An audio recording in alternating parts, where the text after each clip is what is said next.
partija želela vzpostaviti državo v državi, vendar so zato potrebovali kapital, ki pa ga ni bilo. Ta svoje znanje, ki ga je imela iz udbe, kriminalno znanje, začenja uporabljati tudi za svoj račun.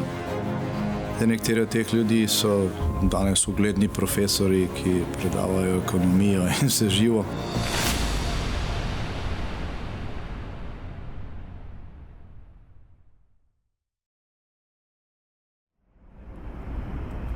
Bil je petek 12. decembra 2008. Irač Farukzadeh, Iranec z britanskim potnim listom, je v NLB odprl transakcijski račun. V naslednjih 2 letih je po tem transakcijskem računu opravil za več kot milijardo evrov transakcij. Iranski režim je tako učinkovito zaobšel mednarodno blokado. Ta primer je pokazal šokantno sliko slovenskih institucij. Prepovedanih transakcij ni preprečil noben regulator. Primera, z izjemo preiskovalnih komisij Državnega zbora, ni preiskala nobena institucija. In preiskava se je zaključila, še predno se je dobro začela. Kako je mogoče, da bančni posli v tej državi potekajo mimo zakonov in regulativ? Ali je največja banka skupaj s slovenskimi inštitucijami poslovala v nekem vzporednem mehanizmu, po nekih svojih pravilih? Takšno poslovanje pravzaprav ni nič neobičajnega. V bivši državi se je namreč že takoj po koncu druge svetovne vojne vzpostavil vzporedni mehanizem, ki je pravzaprav tisto, kar opisuje poslovanje mimo kjerkoli zakonodaje, regulatornega okvira ali pa internih predpisov. In to je bil nek pošasten sistem, ki je bil prikrit, čeprav izjemno kompleksen in je pravzaprav tudi omogočil najrazličnejše odklone od normalnosti v tej državi. Pojdimo torej na točko nič in poglejmo, kako se je vse skupaj pravzaprav začelo.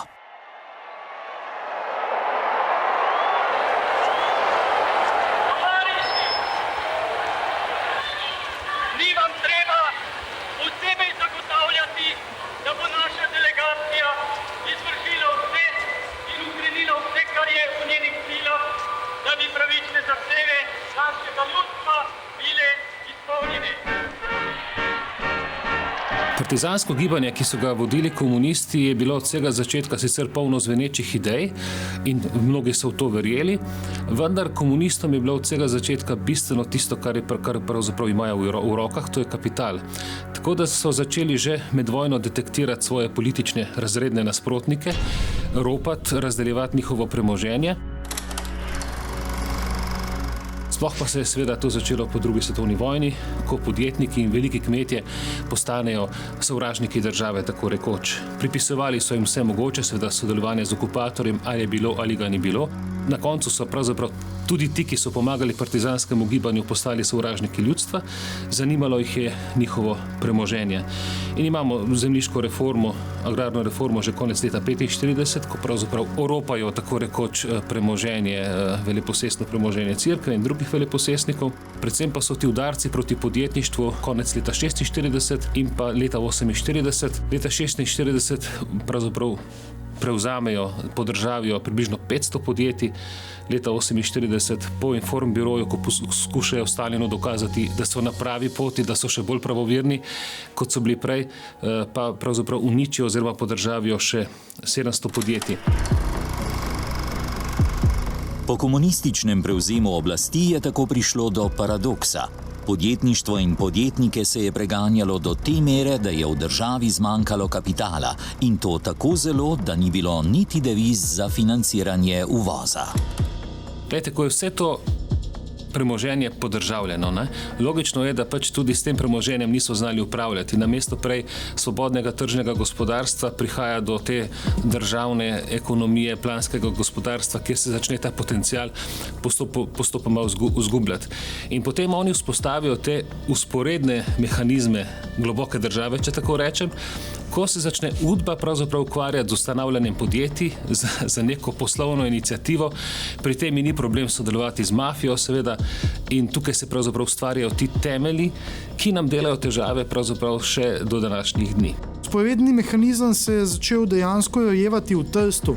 kjer je partija želela vzpostaviti državo v državi, vendar so zato potrebovali kapital, ki pa ga ni bilo. In osnovna konfiguracija vzporednega mehanizma se pravzaprav začne z pridobivanjem kapitala preko ilegalnih poslov, tihotapstva cigaret in zaključi se seveda z ustanovitvijo podjetja v davčni oazi z slamnatimi lastniki, ki so jih pokrivali visoki pripadniki uprave državne varnosti, kar je omogočilo nastanek mehanizma, ki je živel še zelo dolgo. Izkazalo pa se je, da je komunistična oblast v Sloveniji dosegla dno. Da bi dobili kapital za vzpostavitev podjetij, so se namreč zatekli k tihotapstvu in k sodelovanju z italijanskim organiziranim kriminalom. Da bi lahko take posle nadzirali, je UDV v Trstu in na Goriškem prevzela podjetja.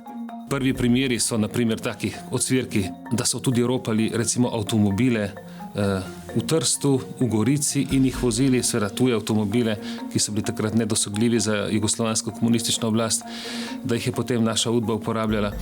Te visoko doneče ideje o brezrazredni družbi, o enakosti za vse, da bo vsak dobil po svojih potrebah, je bilo v hipu konec, ko pridejo ti vodilni komunisti v Ljubljano in ko se oni in še bolj njihove žene kregajo za te vile, teh, ki so bili bodisi pobiti, izgnani ali pa zaprti po Ljubljani.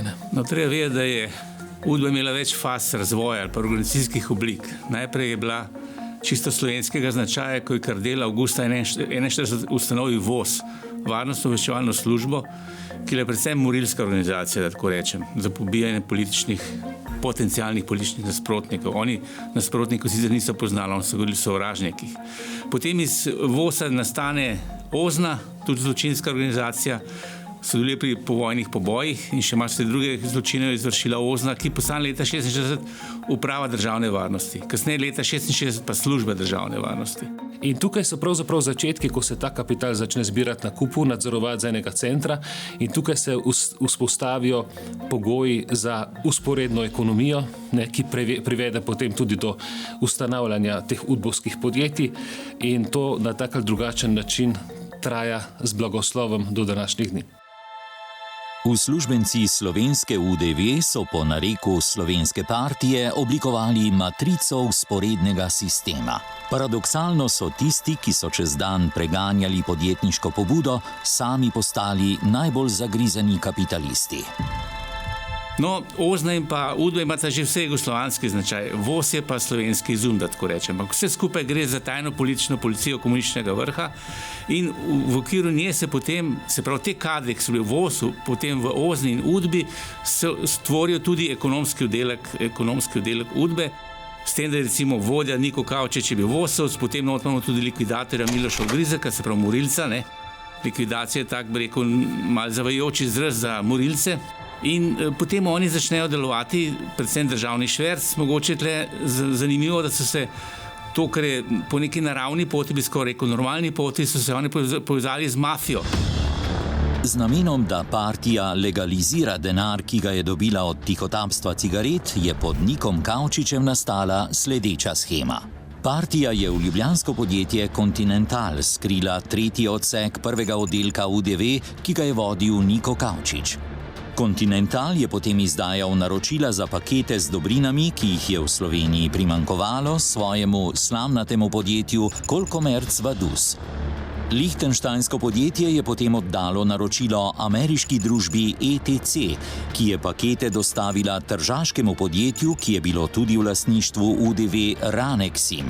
To pa je pakete dostavilo v Slovenijo. Denar je potoval v nasprotno smer od Continentala do Ranexima, od tam v švicarsko banko na račun Kolkomerca, kjer je del denarja iz tihotapstva postal legalen, del pa je šel do dobavitelja v ZDA. V ta krogotok je partija vključila denar, ki ga je zaslužila v poslih z italijansko mafijo in ga tako legalizirala kot kapital za ustanavljanje podjetij. Prva faza vzporednega mehanizma se pravzaprav konča leta 1954, takrat se uprava državne varnosti umakne iz aktivnega upravljanja z premoženjem, ki se ga je nabrala v lichtensteinskemu podjetju Kolkomerc Vaduz. Po tem trenutku se celotno premoženje prenese na novo lichtensteinsko podjetje, imenovano Comexim, in podjetje Comexim v upravljanje prevzamejo bivši upravljalci vzporednega mehanizma v Trstu, njegovo upravljanje pa neposredno prevzame sam Ivan Matija Maček. Če pogledamo recimo enega vosovskega morilca, Miloša Ogrizka, ko je bil šef slovenske udbe, je on že svoje kriminalno znanje uporabil za to, da je polnil lastni žep, ko je prekupčeval zlatom med Jugoslavijo in Avstrijo. Potem imate še mogoče zanimivost, tudi zvezdna udba je imela se ukvarjala z državnim švercom, pa tudi republiške udbe. In zanimivo, na čelu zvezdne švercerske ekipe udbovske je bil pa tudi Slovenc, Vitko Hlaj, tako da imamo Slovence pravzaprav pa tudi na pomembnih položajih v Beogradu, tako da je ta slovenski del udbe jugoslovanske, federalne, bil tudi zelo pomemben in močen v celotni zgodovini jugoslovanske in s tem seveda tudi slovenskih in drugih udb po Jugoslaviji. 60. leta preteklega stoletja so prinesla resne težave v slovenskem gospodarstvu. Odgovor na tedanje razmere je, dokler je lahko, iskala reformna vlada Staneta Kavčiča. Znotraj tega konteksta se je razvila LB, predhodnica NLB. Stara udba se je na neki točki v 60 letih preselil v gospodarstvo, v banke in tudi v zunanje trgovinske podružnice nekaterih slovenskih trgovskih in drugih podjetij. In začne ta svoje znanje, ki ga je imela iz udbe, kriminalno znanje, pa kriminalne povezave, začenja uporabljati tudi v tem miljeju. Ampak zdaj pa ne več za državo, ampak za svoj račun. Tako da začnejo privatizirati to svoje znanje, kriminalno znanje za svoj žep izkoriščajo. In tako imamo seveda situacijo, da ko nova udba, tako imenovana, ugotovi, da stara udba sedaj v gospodarstvu to počenja, oni začnejo to preiskovati, naredijo ogromno papirja v tem dokumentu, ki so ohranjeni, in na tej osnovi smo mi z Radotom Pezdirjem lahko napisala knjigo Kriminalni temelji teritorialne obrambe in Nove Ljubljanske banke. In smo pokazala, da so ustvarjali tam s pomočjo banke in vodstva teritorialne obrambe črne fonde, s kateri predvsem so za lastno korist. Predvsem tu govorimo o Niku Kavčiču in Milošu Ogrizku. Tako da so dokazala, da so temelji oziroma začetki teritorialne obrambe, Titove teritorialne obrambe in Ljubljanske banke, današnje Nove Ljubljanske banke, so kriminalnega značaja. Tisto, česar Stane Kavčič ni razumel, pa je bilo, da so njegove gospodarske reforme v bančnem sektorju na temeljih tržaške partijske podjetniške hobotnice vzpostavile razmere za nastanek vzporednega bančnega mehanizma. 1968 se ustanovi Ljubljanska banka, ki pa je pravzaprav ključni element nadaljnega delovanja vzporednega mehanizma. Saj s tem v vzporedni mehanizem vstopi banka. Banka pa lahko zagotavlja likvidnost in kreditne posle v tej celotni konfiguraciji vzporednega mehanizma in ga dvigne na višji nivo. Pravzaprav tisto, kar se začne dogajati praktično takoj po ustanovitvi banke, je organizacija računov po različnih švicarskih bankah in oblikovanje nekega labirinta sredstev po davčnih oazah. Ljubljanska banka je preko vmesniškega, a povezanega podjetja pri tuji banki najela kredit. V svojo bilanco ga je v imenu vmesniškega podjetja vpisala kot depozit. Iz tega depozita je dobila sredstva, s katerimi je dala kredit za financiranje uvoza slovenskih podjetij. Tako na čelu banke kot podjetij, ki so bili prejemniki kreditov, je bila skupina iz časov državnega tihotapstva UDV. Podjetja so potem financirala uvoz, toda ne neposredno od tujih dobaviteljev, temveč preko vmesniških podjetij, ki so jih prav tako obvladovali udbovski kadri. Ta vmesniška podjetja so potem zaračunala provizijo, ki so jo nakazala na poseben račun ODE 1007, odprt pri švicarski banki Wegelin iz St. Galna. Z tega računa so se potem financirali različni posli, s katerimi je upravljala ekipa zbrana okoli Nika Kavčiča. Pa tudi prvi banksterski posli, ki so se končali z izgonom Nika Kavčiča iz javnega življenja. Kako pa je deloval vzporedni mehanizem? Poglejmo enega izmed bolj dokumentiranih primerov, ki ga je SDV sama poimenovala kot akcija Udari v zemi. Ta epizoda Udari v zemi je pravzaprav šokantna in zelo jasno pokaže, kakšen je pravzaprav bil prejšnji sistem. Namreč, ali si zamišljate v neki normalni državi danes, da v proračunu zmanjka sredstev za financiranje neke tehnike obveščevalne službe. In potem se finančni minister obrne na direktorja obveščevalne službe, recimo Sove, in reče: "Oprosti, nimamo denarja v proračunu, imaš cigarete na voljo, prodej jih italijanski združbi organiziranega kriminala, potem pa, ko boš dobil denar, pa ga operi preko nekega slovenskega podjetja." To je popolnoma nenormalna zadeva in kaže, kako je vzporedni mehanizem bil pravzaprav odraz nekega kriminalnega delovanja bivšega totalitarnega sistema. Vzporedni mehanizem pa je vedno segal tja, kamor uradna socialistična ekonomija ni mogla ali hotela, pri čemer sploh ni bilo nobeno vprašanje, ali je bil poslovni partner legalno podjetje ali kriminalna združba.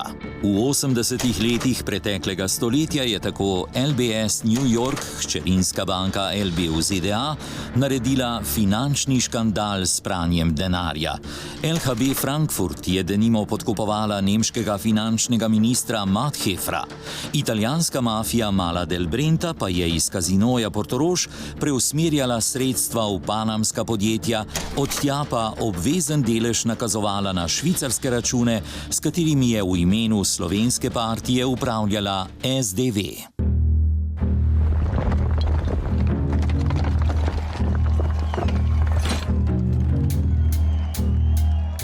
Leta 1990 sta se v Sloveniji zlomila socializem in socialistični ekonomski sistem. Slovenija je postala demokratična država s tržno ekonomijo. 31. maja 1988 aretiral Janeza Janšo.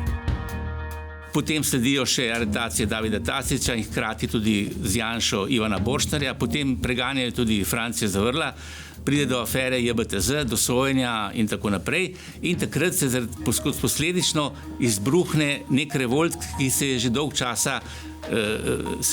časa rasel v Sloveniji in kar naenkrat se to združi v neko množično gibanje.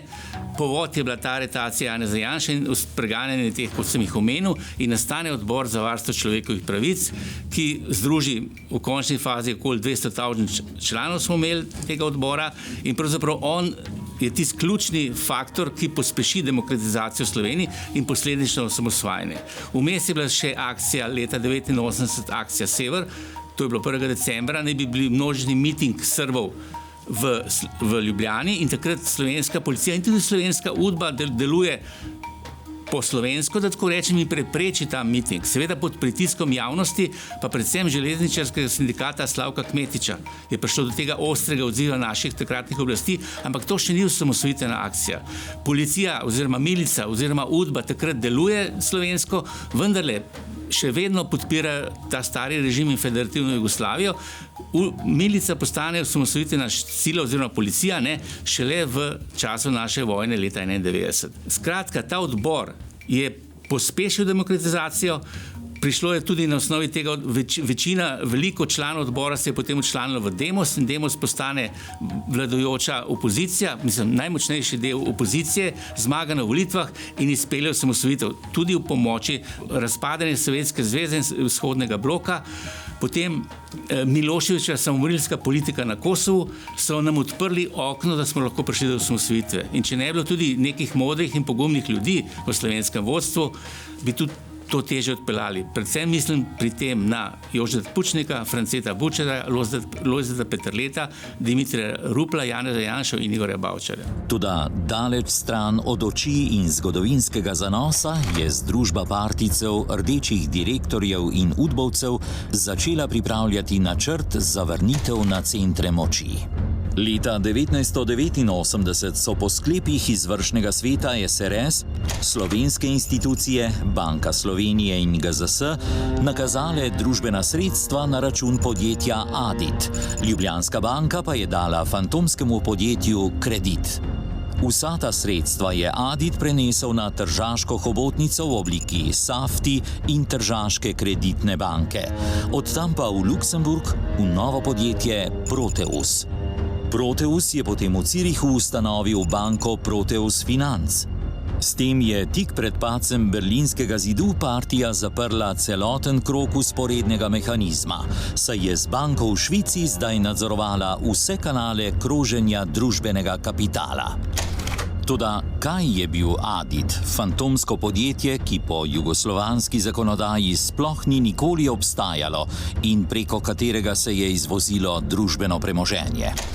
Adit je bil del tega udovskega omrežja in zanimivo je, da ljudje, ki so upravljali z Aditom, so bili imenovani tudi v vladno skupino, ki se je pogajala z IMF-om pa Pariškim klubom za odplačilo teh dolgov. Se pravi, sami sabo so imeli to pošlihtano. Nekateri od teh ljudi so danes ugledni profesori, ki predavajo ekonomijo in vse živo. Takrat je pa to del trdega finančnega udbovskega omrežja.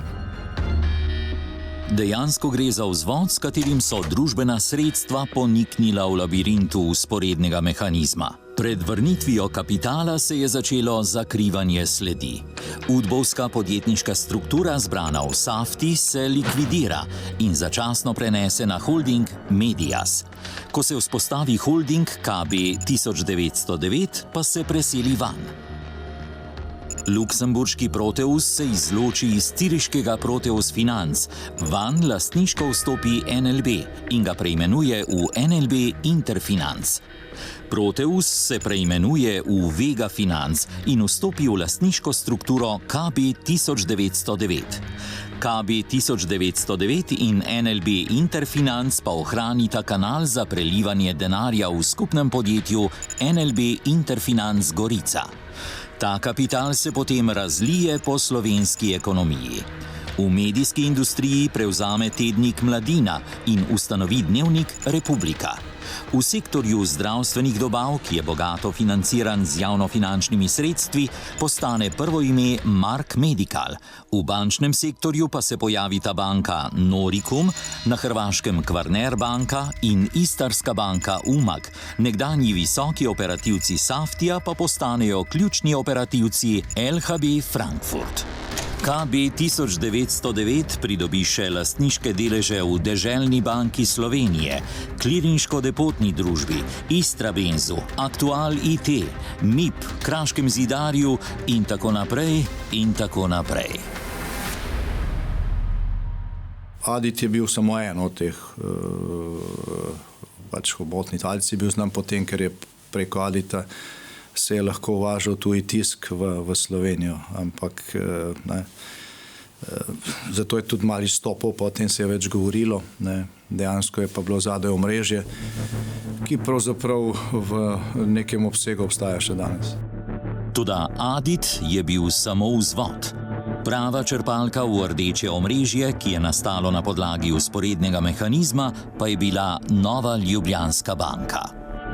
NLB je bila seveda ključna točka ne samo za izvoz družbenega kapitala in preko podružnice vrnitve le tega v obliki privatnega kapitala, ampak je bila tudi tista pumpa, ki je pravzaprav zlivala sredstva v slovensko ekonomijo, primarno v tisto, kar se je v času privatizacije potem oblikovalo v omrežja. Slovenija se začne spreminjati in stari fantje spet vzpostavijo svoje strukture. Tako se v primeru NLB razkrije konspirativna vloga strica iz rdeče sivine Milana Kučana. Sreda, 8. julij 1992. Po dogovoru sem M. Kučana obiskal na predsedstvu. Seznanil me je o pogovoru z M. Gasparjem o nameri, da bi M. Voljč prevzel vodstvo LB. M. Gaspari je zamisel rade volje sprejel in seveda obljubil podporo in sodelovanje. Pri tem se je le zanimal, od kje je stekla ideja. Kučan mi je zatrdil, da bo znova opozoril M. Gasparija na diskretnost, zlasti, da se akcija zavaruje pred Drnovškom, ki tudi po mnenju M. Kučana lahko izve šele zadnji dan. V knjigi Sporedni mehanizmi je en najbolj zanimivih ali pa mogoče najbolj pomembnih dokumentov, dokument, ki ga je napisal sam Niko Kavčič, Operacija Merkur. V njem je upokojenec Niko Kavčič natančno opisal, kako sta s predsednikom države, takrat ne predsednika države Milana Kučana, spretkarila iz ozadja, da sta inaugurirala, postavila na mesto predsednika uprave Nove Ljubljanske banke Marka Voljča, za kar niste imeli nobenih institucionalnih ali formalnih pooblastil. In sta to delala mimo tistih dveh, ki sta bila za to odločilnega pomena, ki bi mogla pri tem sodelovati. To sta bila predsednik vlade Janez Drnovšek in guverner Banke Slovenije France Arhar. Torej, vidimo, gre za neko stričevsko delovanje iz ozadja. Tega je bilo verjetno še veliko več, žal pa je to, nimamo teh dokumentov, ali mnogo tega je narejeno tudi ustnega. Vemo pa, da je tega bilo veliko, saj je tudi celo predsednik vlade in zdajšnji predsednik države Borut Pahor govoril, ko je bil predsednik vlade, da je bil pod pritiskom stricev iz ozadja. Pri tem je očitno mislil predvsem na Milana Kučana, čeprav ga Pahor v teh svojih izjavah nikoli ni hotel poimenovati. Nekdanji visoki uslužbenci SDV in njihovi konfidenti tako čez noč postanejo podjetniške zgodbe o uspehu. Janez Zemljarič uspešno posluje v zdravstvu, gradbeništvu, energetiki in certifikatni privatizaciji. Ivan Pušnik s svojim ciprskim podjetjem Naftgaz Invest postane soustanovitelj Faktor banke in energetski mogul. Dragan Isajlović celo sekretar v kabinetu ministra za finance Franceta Križaniča. Stane Dolgan zastopnik Benetona in nepremičninski mogotec in še bi lahko naštevali. Sporedni mehanizem je ohranil svoje delovanje tudi v demokratični Sloveniji, tudi v samostojni Sloveniji. Tipičen primer je, denimo, odkritje orožja na mariborskem letališču 1993. Namreč, januarja 1992 se je pri Milanu Kučanu, ki je bil takrat predsednik Slovenije, oglasil Hasan Čengić. Hasan Čengić je visok predstavnik Bosne in Hercegovine, bil je obrambni minister, bil je podpredsednik vlade, hkrati pa človek, ki je imel dobre povezave z Iranom in KGB-jem. Recimo v Sudanu je bil v nadzornem svetu humanitarne organizacije, ki je dokazano sodelovala z Al-Kaido in Osamo bin Ladenom. Hasan Čengić je prišel do Kučana mimo vseh uradnih poti, mimo vseh institucij, ker Kučan ni bil pooblaščen s tem, da se s Hasanom Čengićem pogovarja o orožju. Hasan Čengić se je skušal oglasiti pri Janezu Janši potem junija 1992, a ga ni sprejel, ker ni imel ustreznih pooblastil. Kljub temu je sporedni mehanizem globoke države začel za nabavo orožja za Bosno in Hercegovino in sicer prek Sudana, kjer je bil Hasan Čengić v nadzornem svetu te humanitarne organizacije. Dokler seveda leta 1993 ni prišlo do odkritja orožja na mariborskem letališču.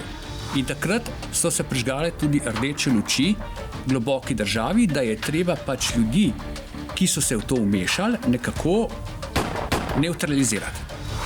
Toda ali je imelo razlitje nekdanjega družbenega kapitala iz vzporednega mehanizma v slovensko tranzicijo vpliv tudi na slovensko politiko in institucije?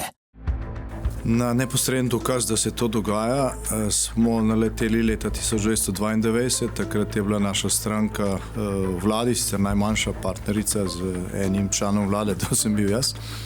In takrat je nenadoma na sejo vlade priletel predlog, da bi Slovenija prevzela večino nealociranih jugoslovanskih dolgov in bi jih sama odplačala, čeprav je v ustavnem zakonu pisalo, da Slovenija prevzema samo svoj delež. Mi smo se takrat temu uprli, to je bil kasneje eden ključnih razlogov za tako imenovano Depalo vas. kjer so nas odstranili iz vlade in smo za nekaj časa to zaustavili. Zakaj se nam je to zdelo sumljivo? Zato, ker je takrat prišlo na dan, da so nekatera udbovska podjetja povezana z znanim Saftijem v Italiji, da so odkupovala jugoslovanske dolgove po 50 centov za dolar. Potem pa Jugoslavija pospešeno razpadala in ti dolgovi so bili vredni 10 centov za dolar.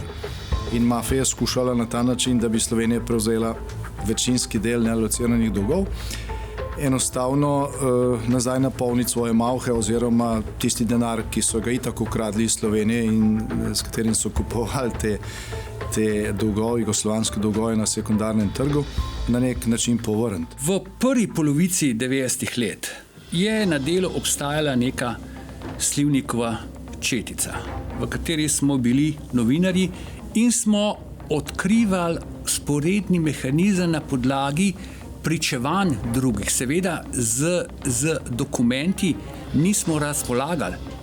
Kljub temu pa se je ta globoka država, kjer kot šefa globoke države že takrat prepoznamo Milana Kučana, ustrašila in naredila vse, da se to prepreči.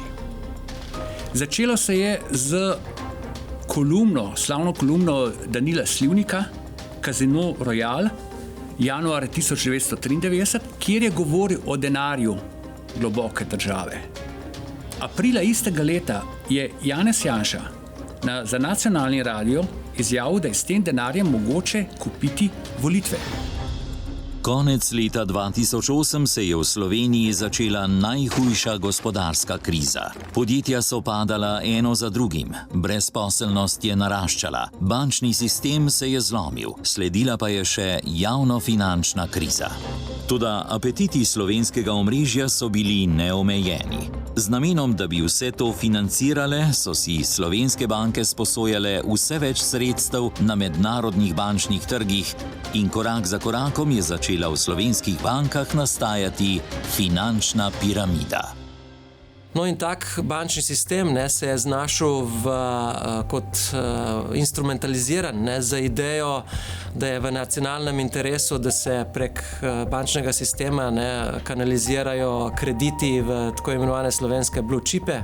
Vemo, da je bilo to definirano kot nacionalni interes in v okviru trga se je dogajalo marsikaj, kar smo spremljali v tistem obdobju po medijih, od financiranja tako imenovanih menedžerskih odkupov do konsolidacij v ekonomiji, vse s krediti, ter tako imenovano naše osvajanje, kapitalsko osvajanje jugovzhodne Evrope, Balkana. S tem smo mi hoteli pokazati, da smo vodilna kapitalska in ekonomska sila na tem področju in da na ta način tudi izražamo svoj interes.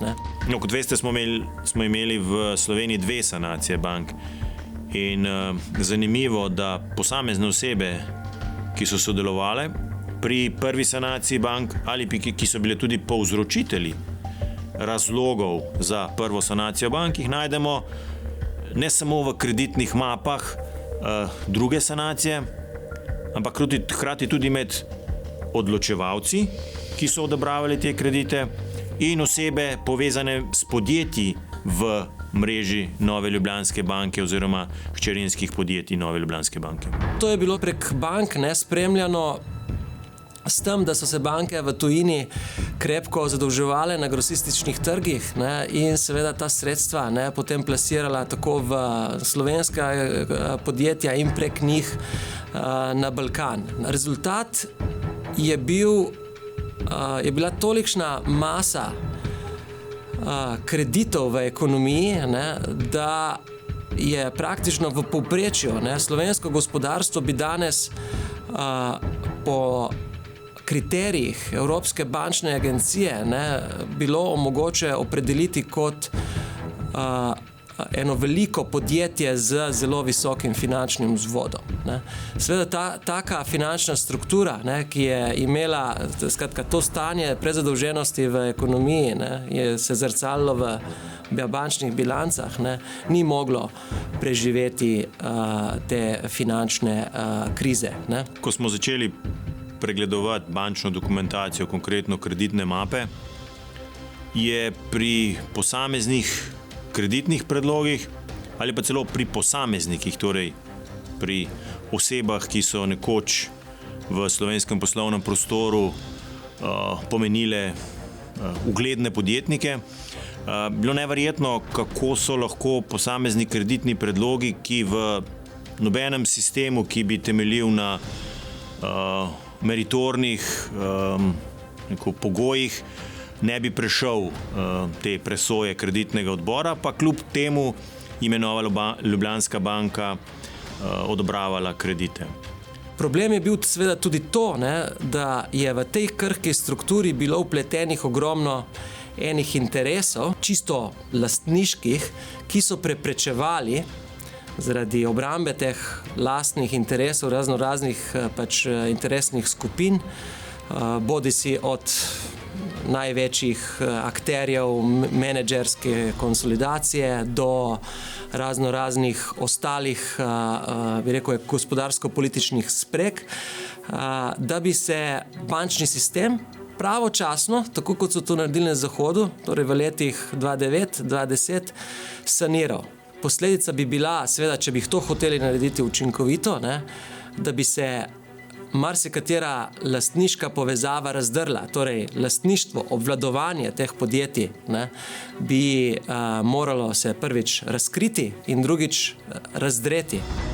Globlji vpogled v finančno piramido je pokazal neverjetno stanje v slovenskem bančništvu, ki se je očitno poganjalo po neki svoji logiki ali, če smo natančnejši, vzporednem mehanizmu. Ključna besedna zveza vzporednega mehanizma je zdaj postala poslovni razlog. Zato smo v okviru preiskovalne komisije zaslišali tudi nekaj uslužbencev kreditnih odborov, ki so dejansko pripravljali predloge za odločitev članov uprave in kreditnega odbora.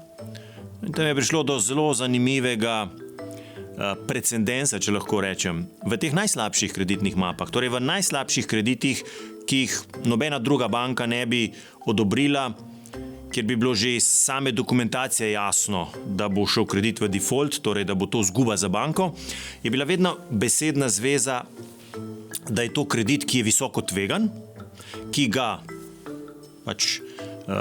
telo, torej strokovno telo odsvetuje za kreditiranje, razen, če obstajajo poslovni razlogi. In od tod naprej je bilo naše delo bistveno enostavnejše, ker smo začeli podrobneje preiskovati vsako kreditno mapo, kjer je bilo na odločitvi kreditnega odbora oziroma na dokumentih za kreditni odbor zapisano, razen če obstajajo poslovni razlogi. Počelo se je v Sloveniji marsikaj, ni samo bilo podeljevanje preveč kreditov, ne? Ampak je bilo tudi pri podeljevanju teh kreditov sistematičnega izogibanja regulaciji. Ne? Ogromni tokovi kreditov so potekali prek, recimo, Frankfurtske LHB, ne? ali pa Ciriške LHB Interfinanc, ne? Torej na področje Balkana, ne? Torej z namenom, ne? Da se gre iz ene jurisdikcije regulatorne prek druge jurisdikcije regulatorne, ne? Da se naredi ta tok denarja, pa posli, ki so se vršili prek tega toka kreditov, ne? Da se ga naredi manj transparentnega in manj podvrženega učinkoviti regulaciji. Verjetno pa je bilo dno doseženo z recidivom iz vzporednega mehanizma. Če je nekoč preko tega sistema slovenska tajna politična policija sodelovala z italijanskimi kriminalci, so zdaj slovenske banke postale poslovni partner balkanskega kriminalnega podzemlja.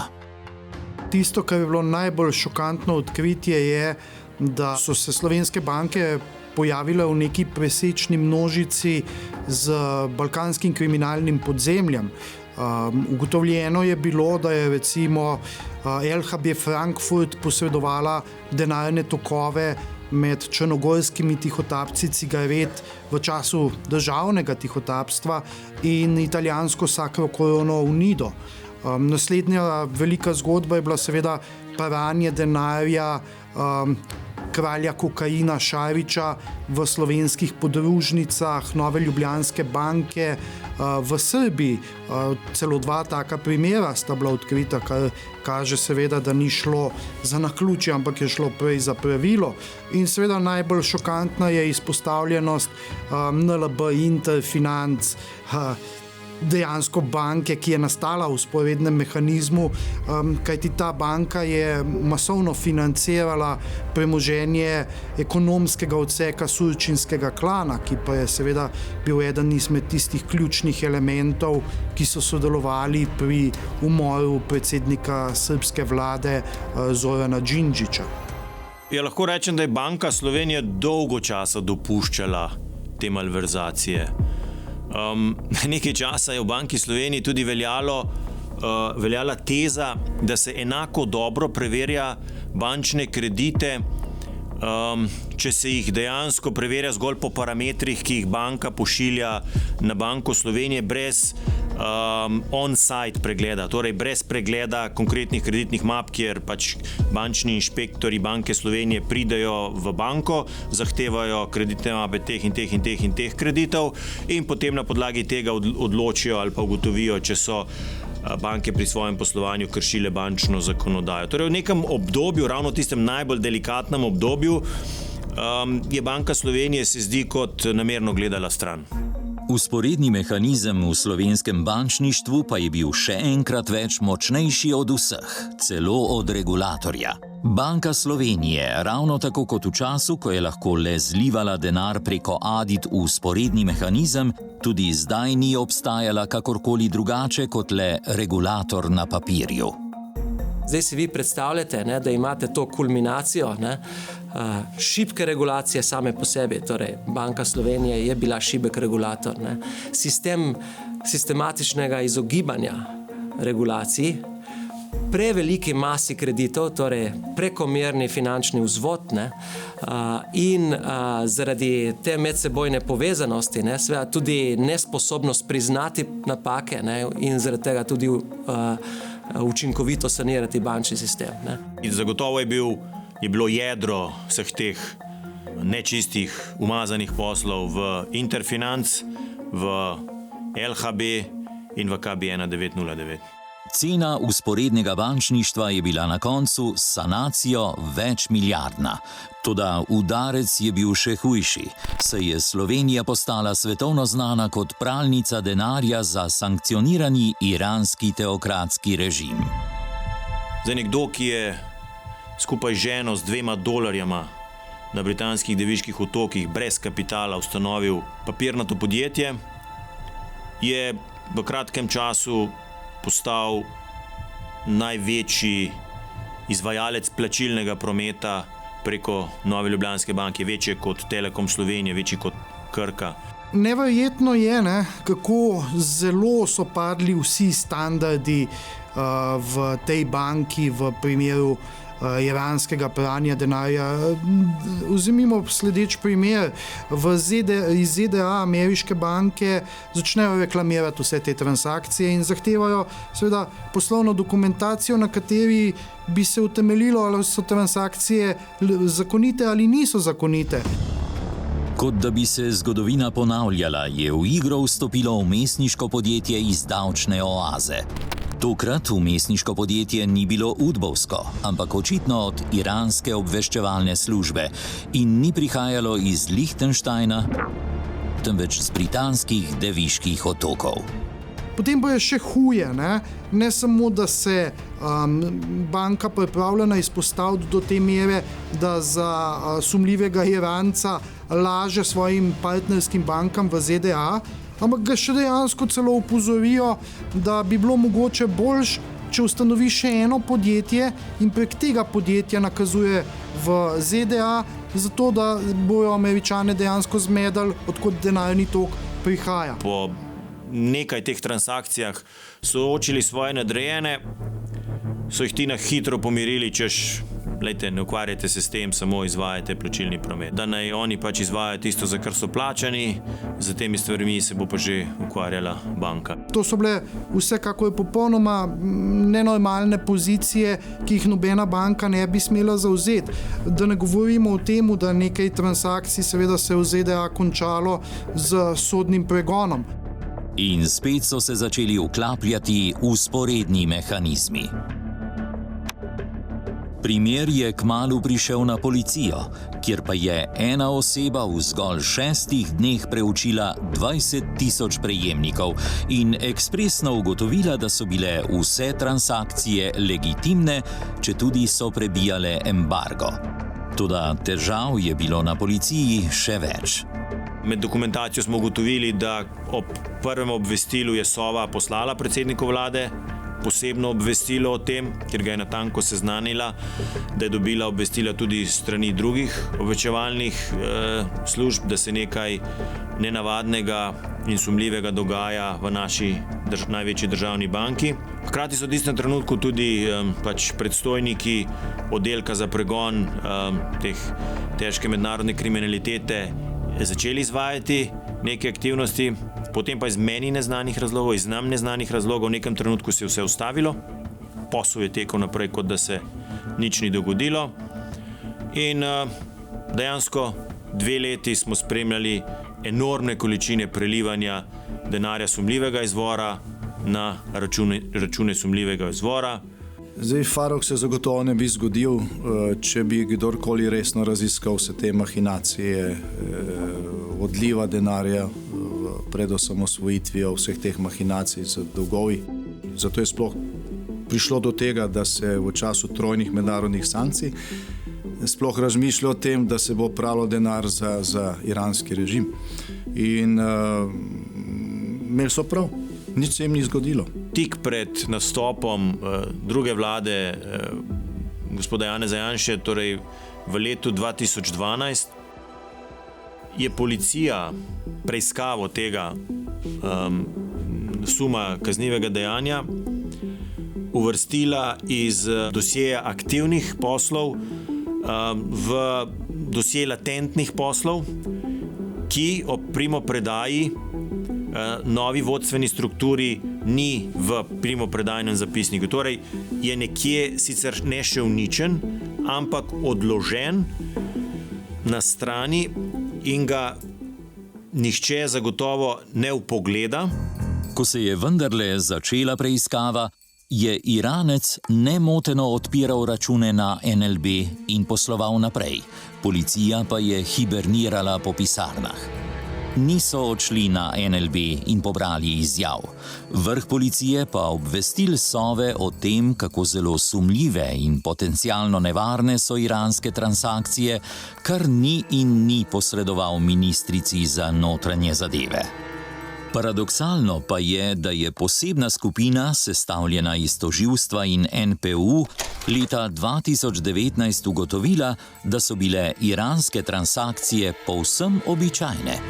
Kljub ugotovitvam 2 preiskovalnih komisij, Banke Slovenije in Centra notranjih revizij NLB, ter kljub ponarejeni poslovni dokumentaciji in nakazovanju sredstev podjetjem, ki so izigravala embargo, in navkljub 2 razkritima primeroma, ki sta v ZDA epilog dobila na sodišču. Jaz enostavno ne sprejmem nekih dejstev in mislim, da so zadeve čist izven razuma. Če nekdo reče, da je nekaj povsem normalno, če so 100.000 ali pa milijonske transakcije opremljene z namenom Superman pa Ana Karenina. Jaz lahko rečem, da recimo v leta 2012, ko smo imeli tisto krizno vlado, ni bilo nikogar, ne na Sovi, ne na Uradu za preprečevanje pranja denarja, ne na Ministrstvu za finance, ne na Banki Slovenije, ki bi kakorkoli kaj rekel o tem. Pa je bila druga oblast formalno, razumete, ta zarota molka, ta trdnost omrežja je bila 100%. Slučajno smo prišli do tega v času Logarjeve preiskovalne komisije po 10 letih. In še danes, ko je vse razkrito, ko je bilo poročilo soglasno sprejeto v državnem zboru, nihče se ni upal glasovati proti, tako trdni so bili dokazi, nobene obtožnice, nobene sodbe, verjetno provizije od teh opranih skoraj $2 milijard denarja še vedno krožijo. Ja, ravno naša preiskovalna komisija je pač omogočila, da smo se končno enkrat začeli s tem ukvarjati, da je tudi potem ministrica za notranje zadeve v vladi gospoda Cerarja opravila notranji nadzor in ugotovila vse nepravilnosti, ki so se ukvarjale z vodenjem tega postopka znotraj ministrstva za notranje zadeve oziroma znotraj policije, in da smo v bistvu dejansko lahko zelo natančno narisali shemo tega domnevnega pranja denarja, ki se je izvajala preko naše največje banke. Toda iranski posel, pri katerem so vse slovenske institucije izključile vsa varovala in se zdi, kot da bi v celoti potekal po posebnih vzporednih pravilih, ni bil prvi preboj embarga, ki ga je slovenski bančni sistem izpeljal za Irance. Leta 1979 je iranska revolucija prinesla nacionalizacijo zahodnih podjetij v Iranu. Temu je sledil odgovor zahodnih držav, ki so blokirala iranska bančna sredstva. Rešitev za Homeinijev režim je prišla z nepričakovanega konca. Predstavniki iranskega režima so se v Bejrutu sestali s predstavniki Ljubljanske banke in ti so jim omogočili, da so lahko preko njihovih švicarskih računov prebili embargo. Iranska zgodba v NLB je torej le ponovitev vaje iz vzporednega mehanizma.